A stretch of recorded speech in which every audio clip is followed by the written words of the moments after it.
آپ کے اخلاق کی قدر بھی لوگ اس وقت کریں گے جب آپ کے پاس دولت اور طاقت ہو۔ غریب کتنا ہی خوش اخلاق ہو، لوگ اس کے اخلاق کو اس کی مجبوری سمجھتے ہیں۔ اپنی زبان کو کسی کے عیب سے آلودہ نہ کرو، کیونکہ عیب تمہارے بھی ہیں اور زبانیں دوسرے لوگوں کی بھی ہیں۔ اپنے سے اچھے کو تلاش کر، اپنے جیسے کے ساتھ تو عمر ضائع کرے گا۔ اچھی عادات کی مالک عورت اگر فقیر کے گھر بھی ہو تو اسے بادشاہ بنا دیتی ہے۔ آدمی کے جھوٹا ہونے کے لیے اتنا ہی کافی ہے کہ وہ ہر سنی سنائی بات پر یقین کر لے۔ اگر تم چاہتے ہو کہ تمہارا نام رہے تو اولاد کو اچھے اخلاق سکھاؤ۔ اگر توکل سیکھنا ہے تو پرندوں سے سیکھو کہ وہ جب شام میں اپنے گھروں کو جاتے ہیں تو ان کی چونچ میں کل کے لیے ایک دانہ بھی نہیں ہوتا۔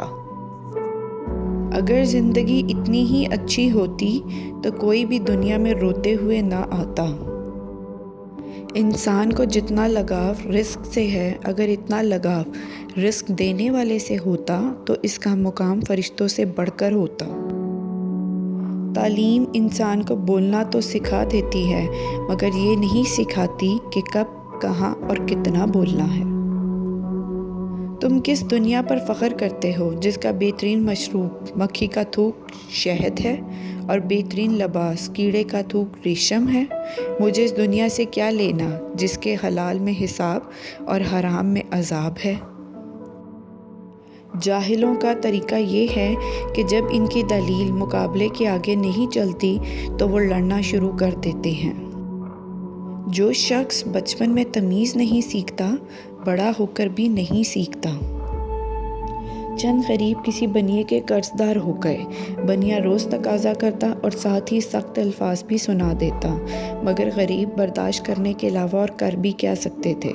ایک دانا نے واقعے سے واقف ہو کر فرمایا، نفس کو کھانے کے وعدے پہ ٹالنا بنیے کو روپوں کے وعدے پر ٹالنے سے زیادہ آسان تھا۔ دشمن سے ہمیشہ بچو اور دوست سے اس وقت جب وہ تمہاری تعریف کرنے لگے۔ شیخ سعدی اور ان کا بیٹا تہجد پڑھ رہے تھے۔ دعا کے بعد بیٹا بولا، بابا جان سب سو رہے ہیں اور ہم عبادت کر رہے ہیں۔ شیخ سعدی نے اپنے بیٹے سے کہا، اگر دوسروں کے عیبوں پر نظر رکھنی تھی تو بہتر تھا کہ تو بھی سویا رہتا۔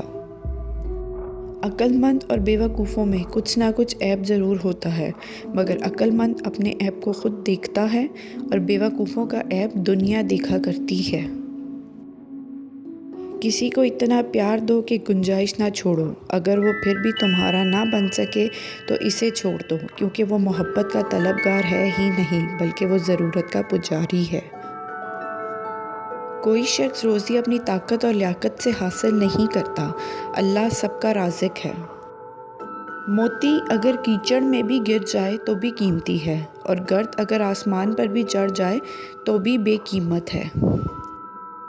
میں پوری زندگی دو بندوں کو تلاش کرنے پر بھی تلاش نہ کر سکا، ایک وہ جس نے اللہ کے نام پہ دیا ہو اور غریب ہو گیا ہو، دوسرا وہ جس نے ظلم کیا ہو اور اللہ کی پکڑ سے بچ گیا ہو۔ نادان ڈھول کی مانند ہوتا ہے، بلند آواز ہوتا ہے مگر اندر سے خالی ہوتا ہے۔